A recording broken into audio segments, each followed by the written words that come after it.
tua voz em louvor a Deus, agradecendo ao Senhor pelo Espírito que habita em nós, porque somos cheios, repletos do Espírito Santo. Eleva o teu louvor a Deus, agradeça ao Senhor, louve, bendiga a Deus, exalte o nome do Senhor, que Ele seja exaltado, que o nome dEle seja exaltado, adorado seja Jesus. Bendito seja, Senhor, por esse lugar, porque nós estamos aqui. Nós queremos te louvar e te bendizer, Senhor, por todas as graças e tudo que o Senhor realizou e tem realizado. Glórias a ti, meu Senhor e meu Deus. Glórias a ti, Senhor, a ti toda a honra, toda a glória, todo o louvor e toda a exaltação, porque só tu és digno de louvor, só tu és digno de toda a honra e de toda a glória. Bendito sejas, meu Senhor e meu Deus. Glórias a ti, Senhor. Adorado seja Jesus. Glórias a ti. Quer chamar o irmão?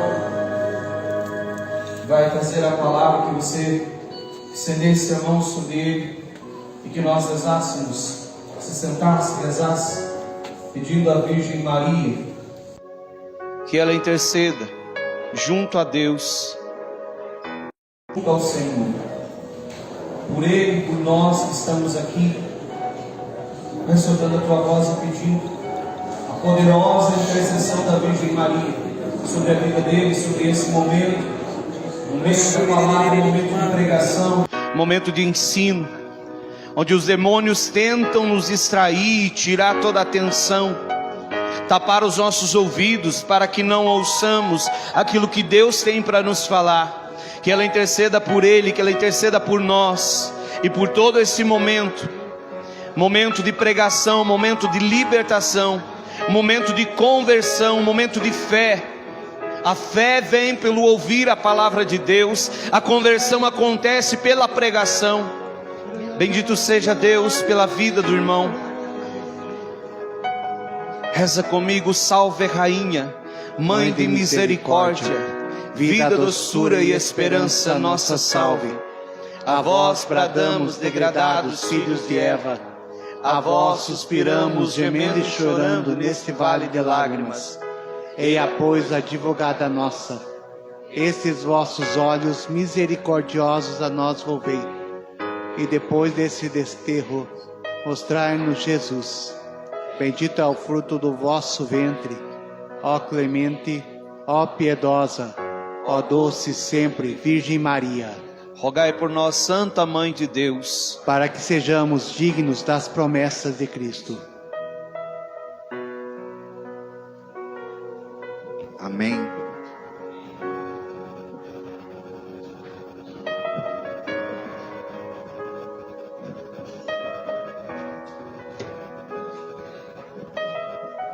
Esse fundo aí tá ótimo, viu, irmão? Pode permanecer nele.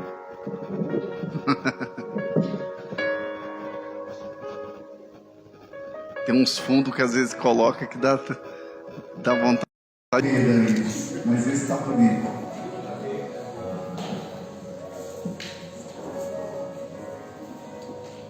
Vamos pegar a nossa Sagrada Escritura no livro de Reis, 1 Reis, capítulo 18. 1 Reis, capítulo 18, versículo 30. 1 Reis, capítulo 18, versículo 30.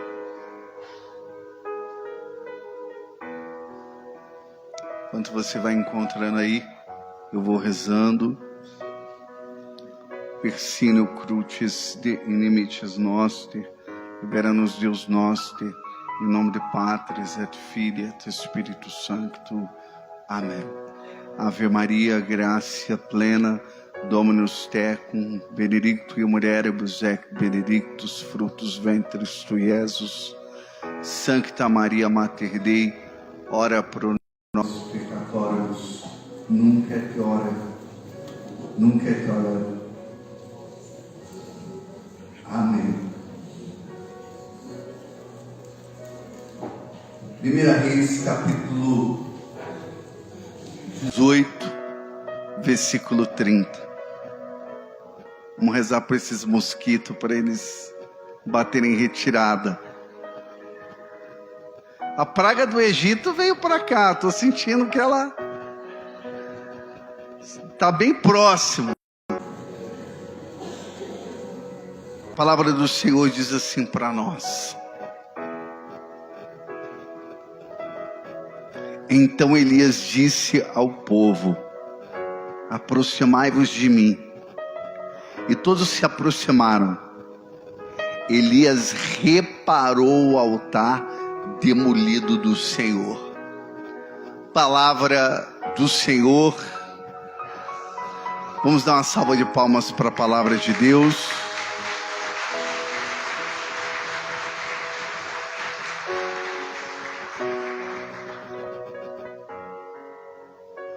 Nós vamos falar sobre o zelo da casa do Senhor. E Elias, o profeta Elias é o profeta que ele representa este zelo pela casa de Deus. O povo de Israel estava vivendo um período onde havia uma corrupção da fé. O povo de Israel, ele perdeu o direcionamento de Deus. Eles começaram a adorar outros deuses e continuou com a adoração a Yahvé, mas também introduziu Baal e estava dando uma grande reverência para Baal.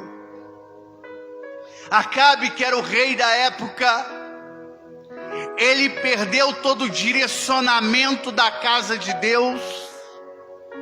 E o rei era o representante maior do povo de Deus. E ele não só governava, levando o povo para uma melhor sociedade, mas o rei também era responsável da fé do povo de Deus. Mas Acabe perdeu totalmente direcionamento e começou a introduzir um culto pagão de Baal. E Elias, tomado pelo zelo da casa de Deus, Elias era um homem que ficava retirado, era uma pessoa desconhecida, ninguém conhecia Elias. Elias era um homem da caverna. Elias era um homem do deserto, do silêncio, da contemplação. Elias é aquela pessoa que ficou se preparando para no momento certo ele entrar com a sua atividade profética. E de repente, quando Acabe estava fazendo uma festa, e ele preparou uma grande festa, e havia os convidados, todos estavam ali no seu reino, em volta dele, quando de repente entra um homem, de cabelos longos, de vestes com pelo de camelo, a pessoa queimada do sol, de uma pessoa que vem das cavernas, do deserto. E quando o profeta Elias, ele chega e dá um oráculo na frente do rei, ele levanta a mão e diz: assim digo eu, não choverá até quando eu disser. Não choverá em Israel até quando eu disser. E ele sai. O rei pensa, é mais um maluco. Sempre tem, né, um maluco que aparece. E aí as pessoas julgaram Elias e pensavam que era mais um, porque ninguém conhecia Elias. Imagine chegar um profeta, uma pessoa de Deus, mas você não conhece. Elias era desconhecido. E de repente ele lança um oráculo. E quando ele lança um oráculo e vai embora, a festa continua. Eles festejam o Deus Baal. Mas aí vai se passando os dias, vai se passando os meses e não vai chovendo. Passa um ano e não chove. E o nome de Elias começa agora a ser propagado. Entrou um homem chamado Elias e falou que não ia chover. E já faz um ano que não chove. A seca vem castigando ainda maior. Passa 2 anos, 3, os animais começam a morrer, as plantas começam a morrer, o povo começa a padecer. Se em Israel já é difícil no tempo normal, porque 60% de Israel é deserto, apenas 40% há de vegetação e de água potável. Então já no normal já é um lugar de dificuldades. Mas agora é um lugar que foi profetizado, que aquela chuva não ia cair porque ela tem um propósito. Aquela chuva não ia cair porque o povo estava distante do Senhor, porque o povo estava distante de Deus. Elias é um profeta que tem tanta intimidade com Deus.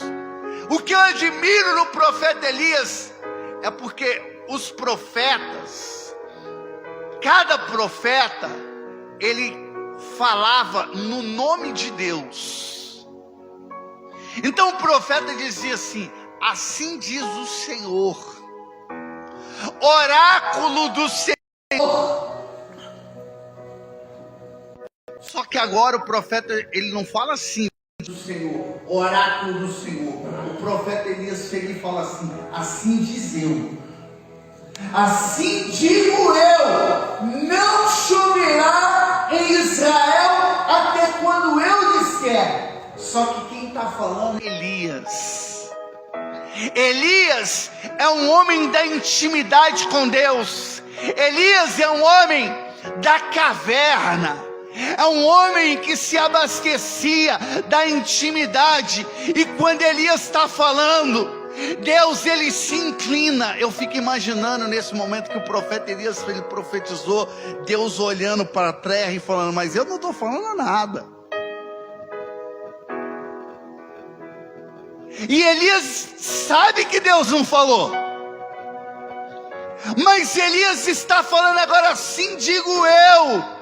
Mas como é Elias que está falando, aí Deus olha e fala: eu não estou falando nada, mas quem está falando é Elias. Tudo muda, porque é Elias, e Elias tem crédito comigo. Elias, ele tem autoridade. Elias tem reservatório.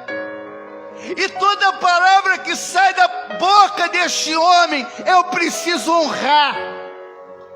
E não choveu em Israel durante 3 anos e meio. O povo foi castigado pela profecia. E às vezes a profecia, ela é tão forte que o próprio profeta também padece pela sua profecia.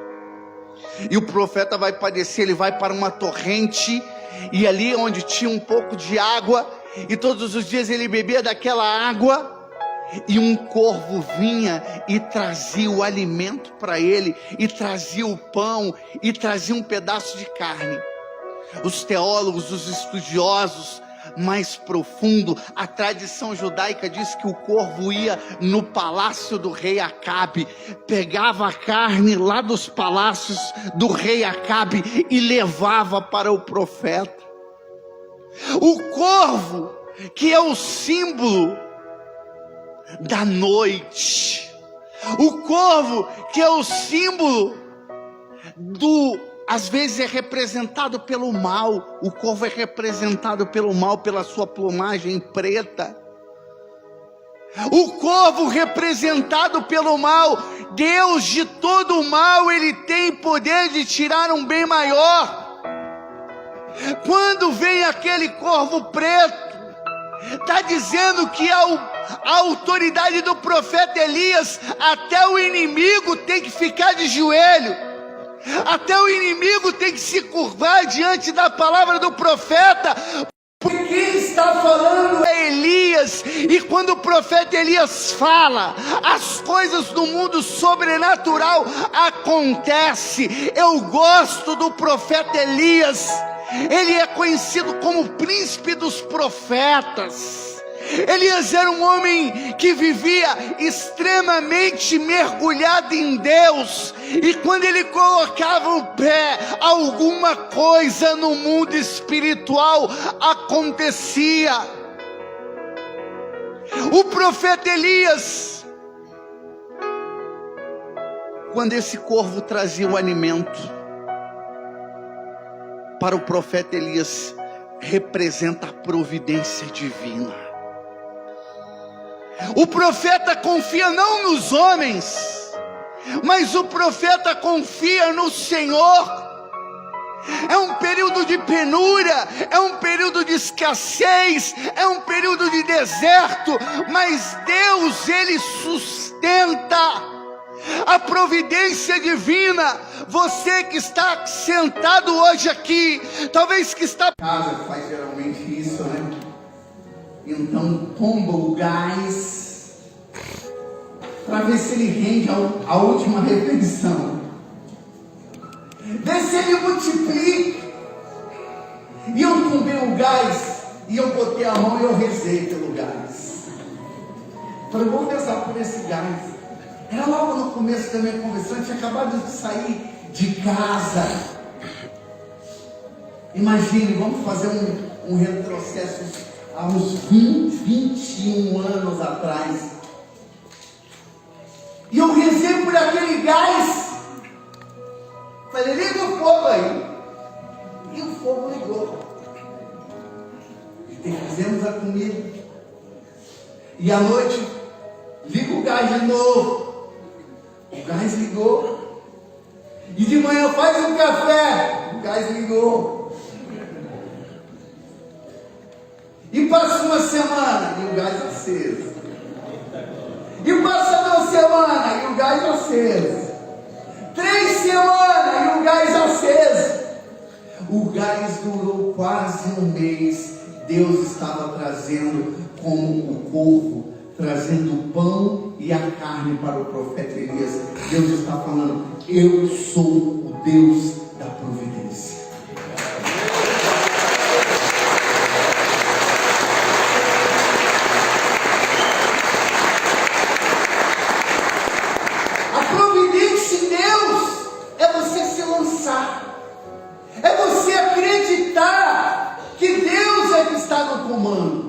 Quando a gente olha para cá, mãe do conselho, né?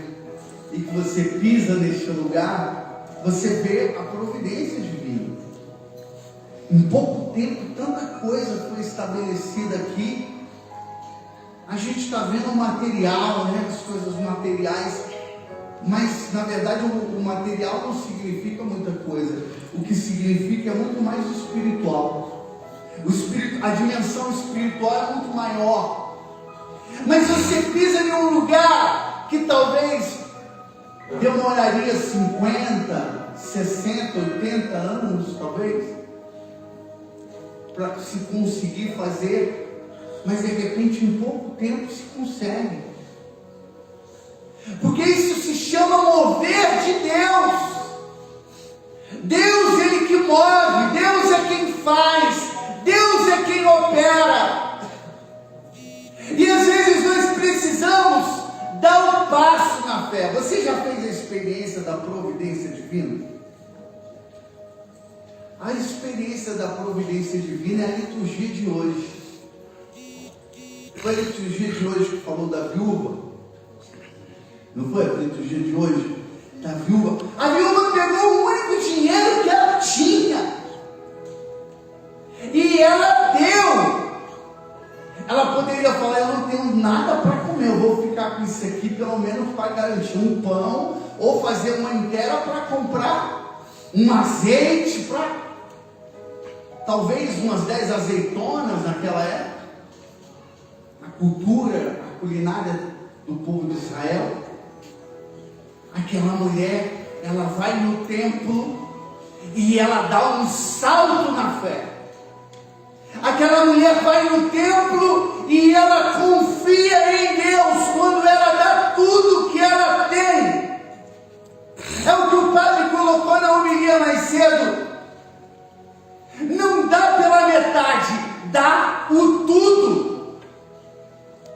Você já viu quando as pessoas dão tudo? Existe dentro da igreja 2 tipos de doadores.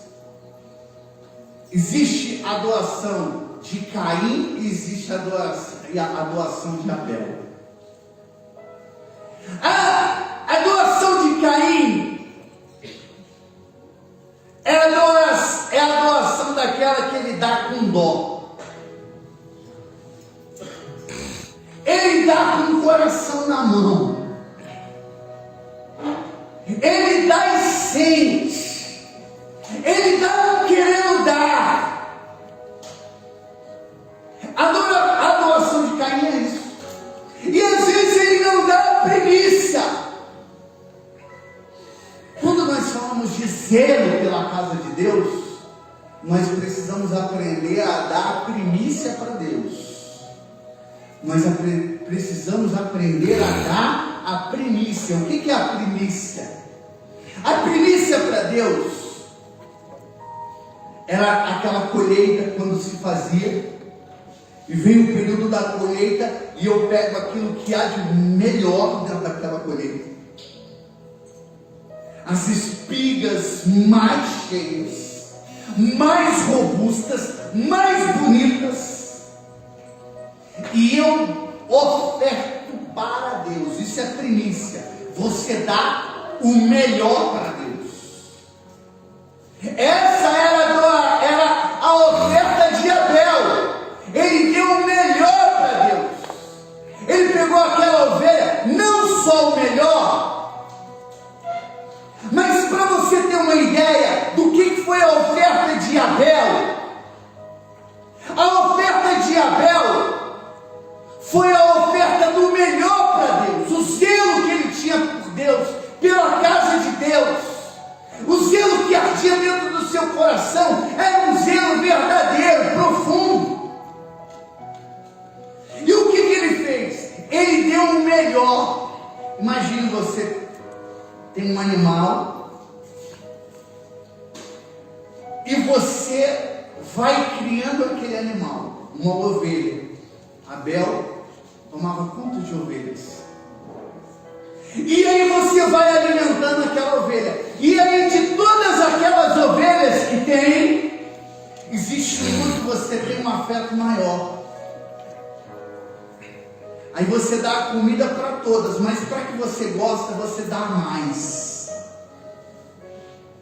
Você traz para perto a ovelha, você acaricia ela, você toma conta dela, você tem um amor, ela é obediente, tudo que você fala ela obedece. Você criou um afeto profundo por aquela ovelha. E aquela ovelha, passa-se o tempo, ela cresceu, ficou robusta, o afeto aumentou pela ovelha. E aí chega o momento do sacrifício. Abel, ele pega a primícia, ele vai na ovelha mais gorda, que ele tem um afeto maior, a que ele mais gosta, e é essa que ele vai ofertar para Deus. E Abel oferece o sacrifício para o Senhor. Caim foi nas suas plantações, ele recolhe, mas aí de repente Caim vê a colheita mais bonita, de repente Caim vê umas que são bonitas, mas tem alguns defeitos. E aquelas que foram muito ruins. Aí Caim pega e fala: não, eu não vou dar muito ruim não. Eu vou dar essa aqui que não é boa, mas também não é ruim. E ele oferta para Deus. Há uma diferença na oferta de Abel e na oferta de Caim. E Deus se agradou com a oferta de Abel e não agradou com a oferta de Caim. Na igreja existe pessoas que têm o zelo de Abel, existe pessoas que têm o zelo de Caim. Tem pessoas que doam para a igreja. Aí ele olha para o seu guarda-roupa e vê uma calça rasgada. Aí ele pensa: vou levar lá para a mãe do Bom Conselho essa calça. Ele vê a sua geladeira cair nos pedaços, que não dá mais para durar um ano. Ele troca a geladeira e fala: vou levar lá para a mãe do Bom Conselho. Ele pega o resto e ele doa. Isso é a oferta de Caim. Você não dá o melhor, você dá o que está sobrando, ou até pior, aquilo que já não tem mais como usar. Eu falo porque eu já tive a experiência de pessoas doarem para nós um guarda-roupa. Quando eu fui pegar o guarda-roupa, só deu mesmo para tirar da frente da casa da mulher e jogar no lixo, não tinha mais o que fazer. O guarda-roupa estava todo desfarelando. Esses guarda-roupa desses tempos hoje é tudo descartável. Ou seja, aquilo que não presta, essa é a oferta de Caim. Nós precisamos dar a primícia para Deus. E aí está a diferença do coração do profeta Elias. Porque Elias não dá o resto para Deus, Elias dá a primícia. E você precisa fazer como a viúva que deu a primícias para o Senhor. E às vezes você dá a primícia, às vezes é você dar o tudo. É você como essa viúva, ela deu tudo sem ter. Não era o que estava sobrando, ela deu tudo que ela tinha. Você já fez essa experiência? Eu já fiz essa experiência. Não é fácil. Às vezes a gente luta com Deus. Um dia eu estava num ônibus em São Paulo e eu estava indo pregar. Tinha pegado um metrô. Na verdade eu estava num metrô e ia pegar um outro ônibus. Até chegar no lugar, dá muito trabalho, distância.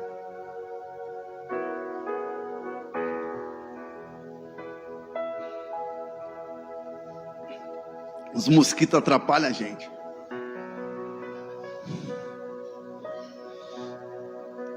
E aí, veio um rapaz pedindo dentro do metrô. E aí eu só tinha o dinheiro da passagem de ida. A do metrô já estava garantida e eu tinha mais o dinheiro que era para pegar um ônibus e chegar na missão, o pessoal me ajudar para me voltar para casa novamente.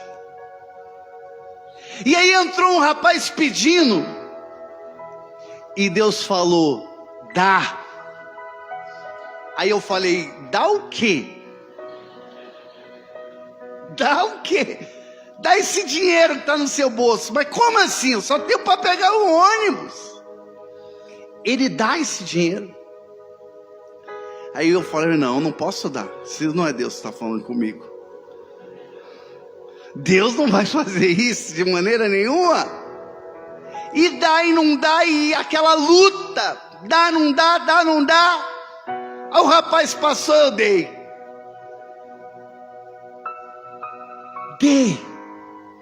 Confiei. E aí, saí do metrô, fui para a parada de ônibus, olhei para um lado, olhei para o outro, coloquei a mão no bolso, nada. E eu falei, agora eu fiz o que o senhor falou, mas e agora? Eu tenho uma missão ainda, vou pregar hoje, o senhor está sabendo disso? E ali, meio sem saber o que eu fazia, se eu pedia, se eu começava a pedir, de repente um ônibus parou, o motorista abriu a porta, aquela porta que entra na frente, ou, né, e não paga, não sei se aqui é na frente ou atrás, depende do lugar do estado, que é aquela área que você vai, e geralmente fica ali os idosos, né, aquelas pessoas especiais que têm prioridade. Mas aquele dia, o motorista parou o ônibus, abriu a porta de trás, que era para o pessoal entrar, e abriu a porta da frente, parou assim, na porta onde eu estava, e falou, pode entrar, irmão. Eu subi no ônibus e fui-me embora. E a providência chegou, e aquele dia eu vi a providência de Deus.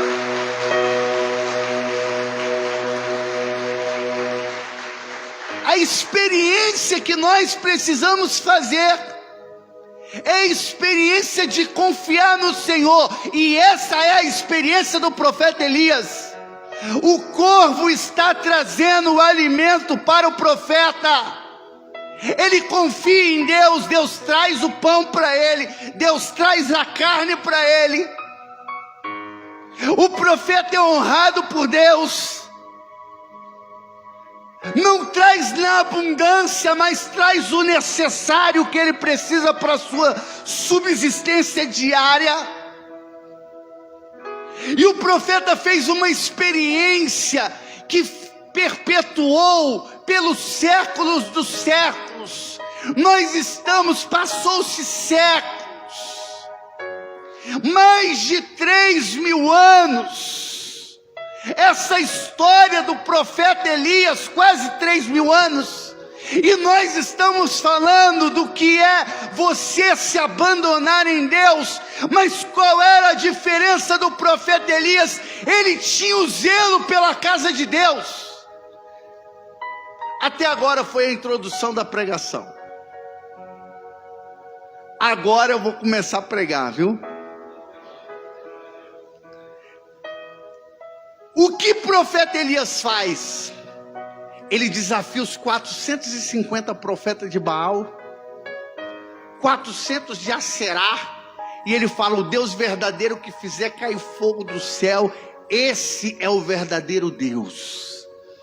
Aqui agora entra a pregação, a passagem que eu li no começo da pregação.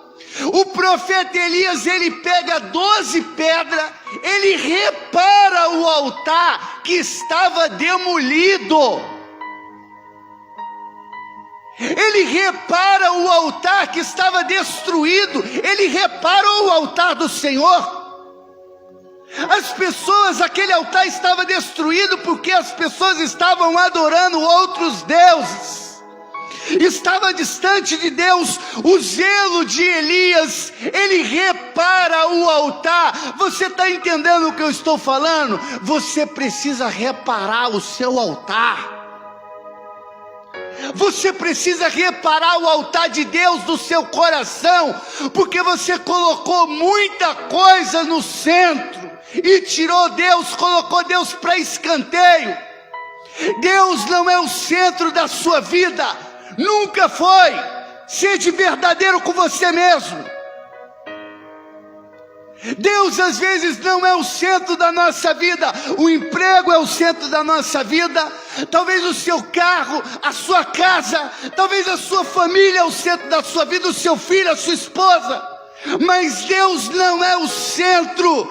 Você talvez tenha colocado ídolos na sua vida. Talvez você tenha introduzido Baal dentro do seu coração. Talvez não é uma forma direta. Talvez você não adora Baal diretamente, mas você adora Baal indiretamente.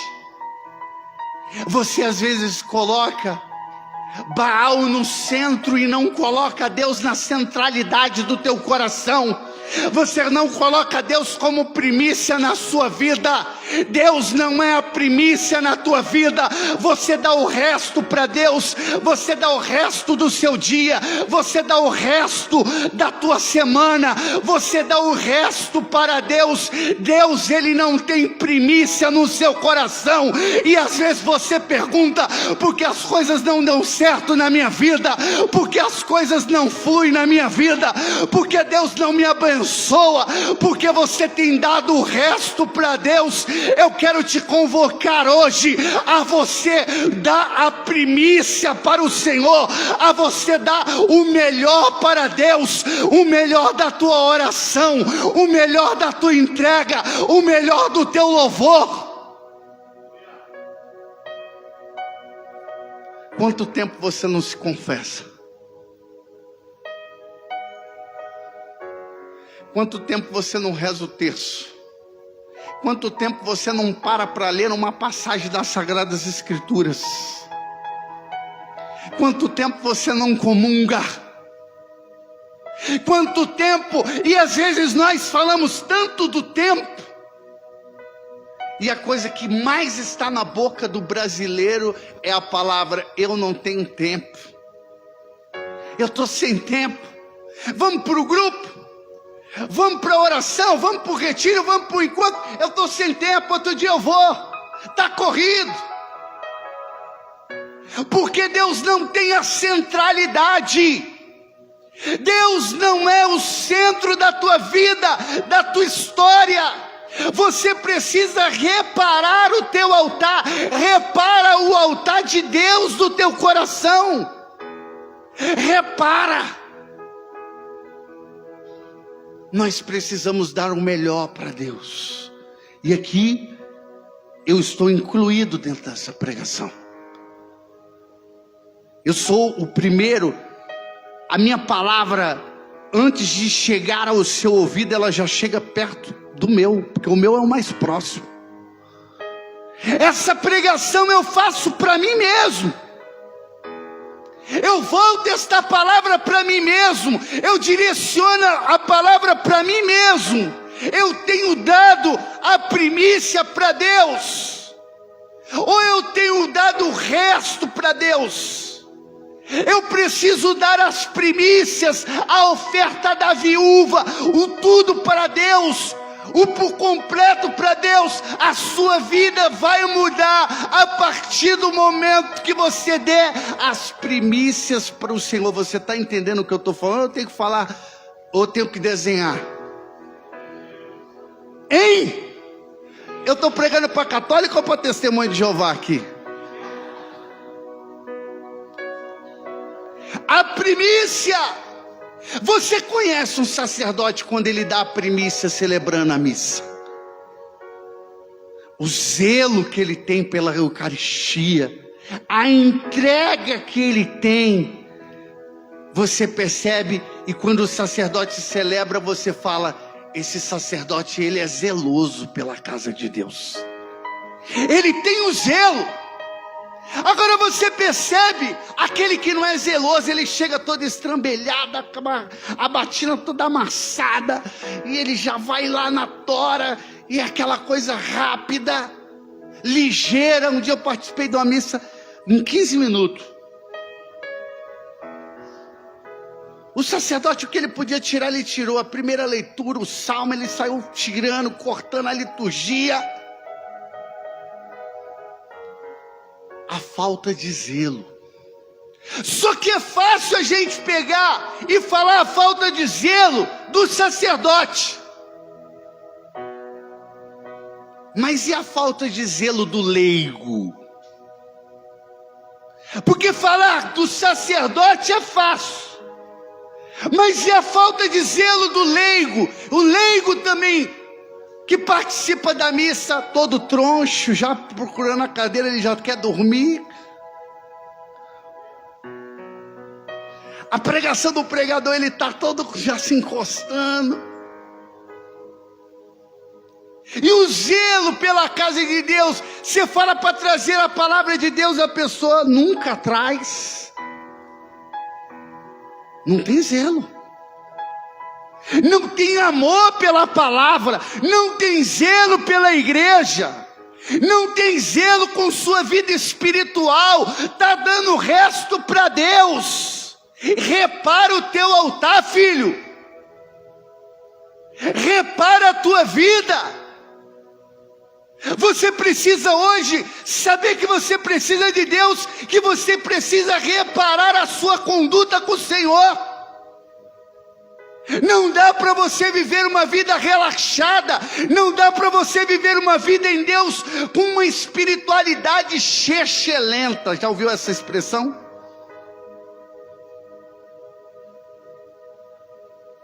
Chechelenta. De onde você tirou essa palavra, irmão? É uma que a gente inventa na hora. A gente vai criando igual os filósofos, palavras. A pessoa vive uma espiritualidade chechelenta, rasteira. Um católico café com leite, pigmeu, rasteiro, fraco. Você precisa vir para Deus com força total. Deus tem uma promessa na sua vida. Você crê nisso? Aplaude esse Deus maravilhoso.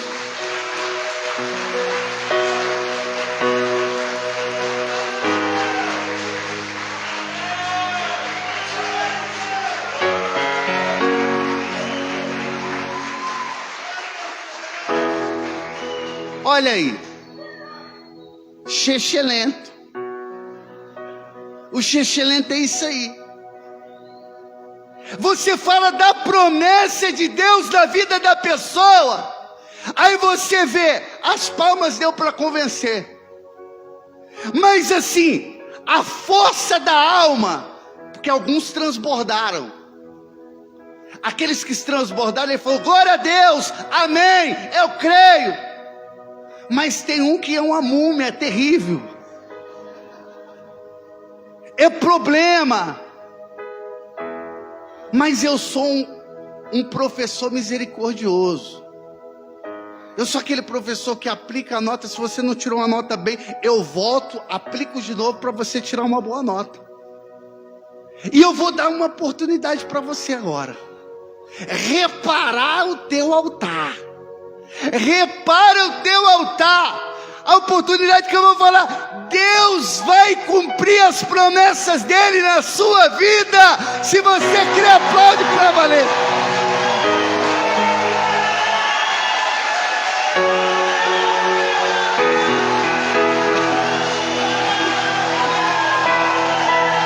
Aleluia!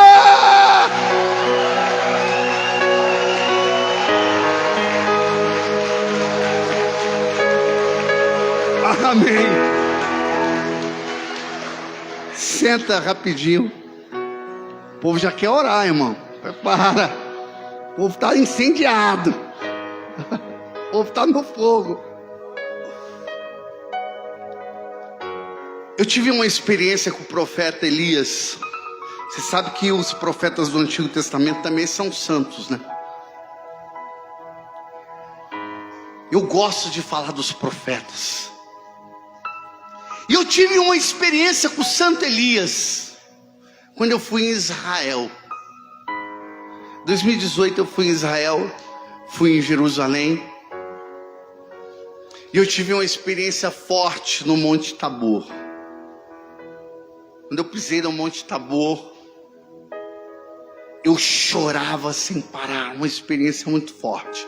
E lá tem duas capelas dedicadas para o profeta, para Moisés, e uma para Elias. E aí eu fui na capela de Elias. E lá tinha um altar, eu coloquei a mão no altar. E eu pedia para o profeta, e eu falava como Eliseu, né, que pediu uma porção dobrada do Espírito de Deus. E eu falei: Senhor, profeta, dai-me uma unção dobrada. O Espírito que habitou em ti, que possa habitar em mim com uma porção dobrada. Essa foi a oração de Eliseu, uma porção dobrada do Espírito de Elias. E eu chorava naquele altar, e eu pedi uma porção dobrada. Vim embora para o Brasil. Com 15 dias, eu estava pregando no Gama, no Distrito Federal,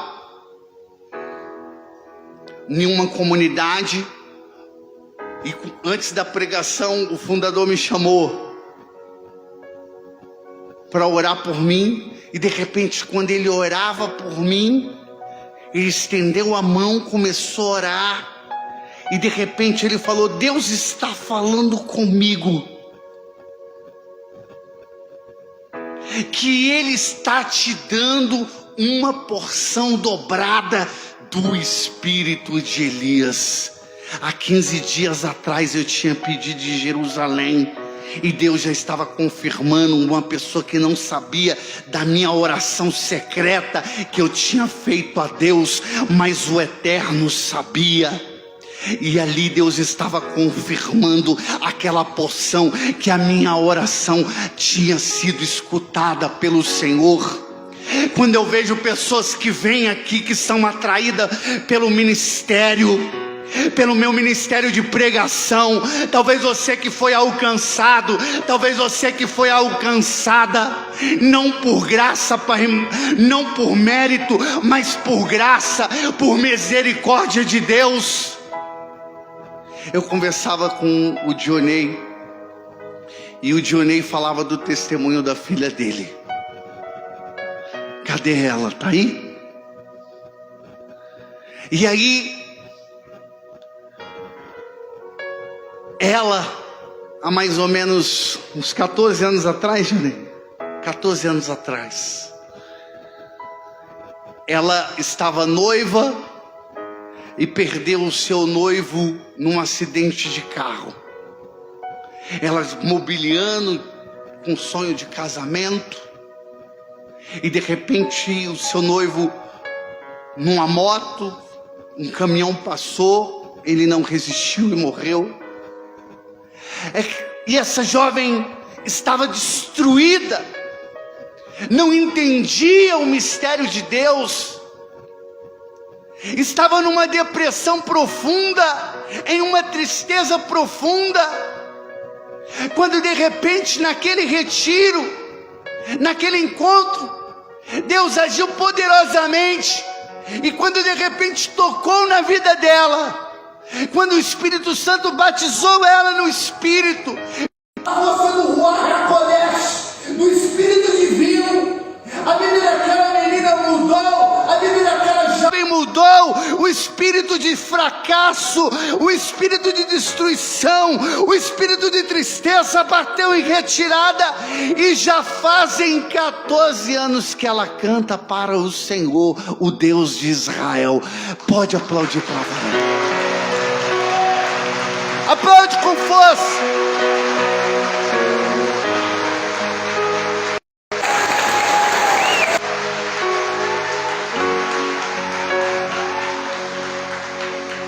Ela está passando por uma grande provação, porque as provações a gente vence um e aparece outro,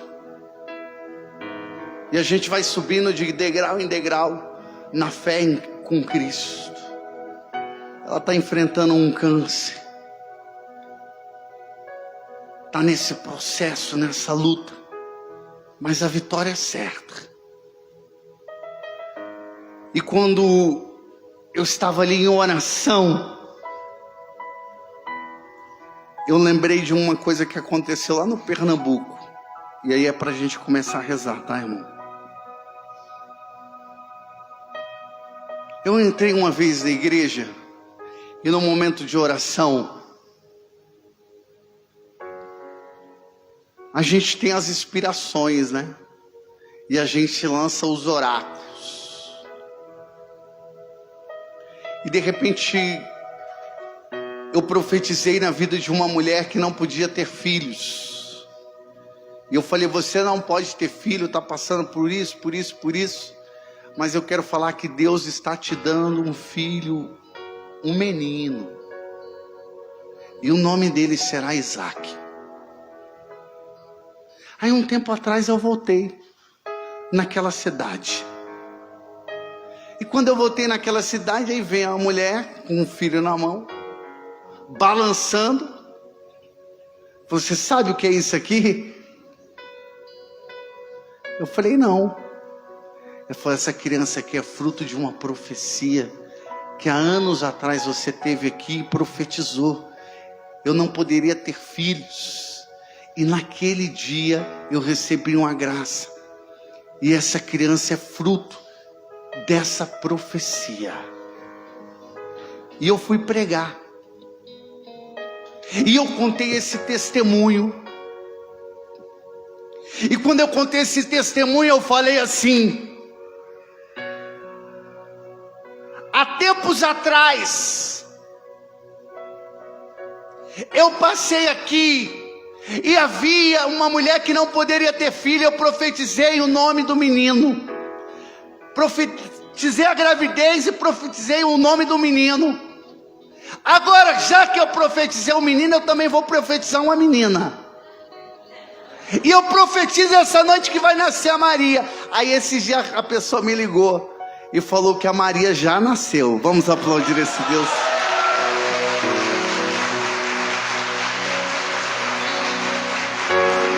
Aplaude com força aí.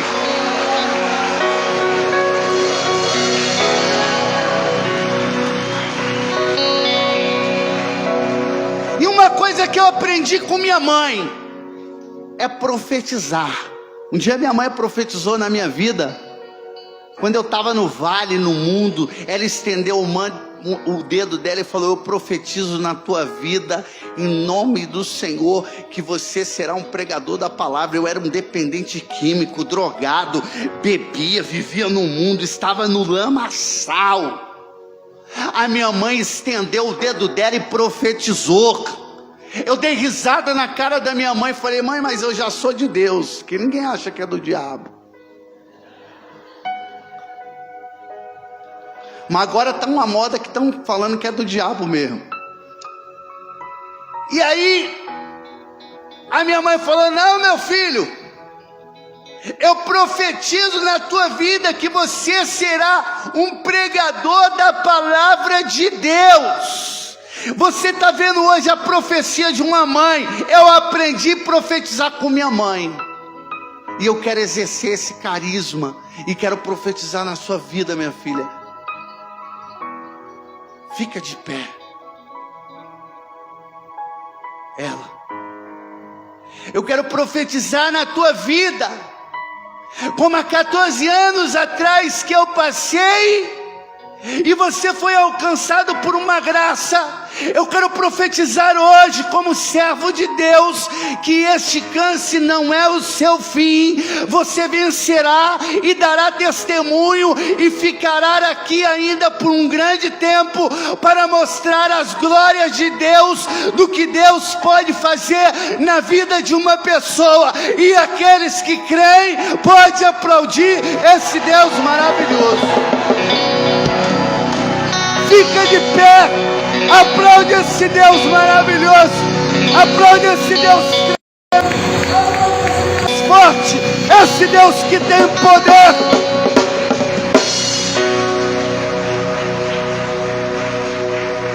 E nós queremos já entrar na presença de Deus. Nós já queremos entrar na presença do Eterno. Nós já queremos sentir, Senhor, a tua presença neste lugar. Nós queremos sentir a tua glória neste lugar, Senhor. porque sabemos do que o Senhor pode fazer na vida de uma pessoa.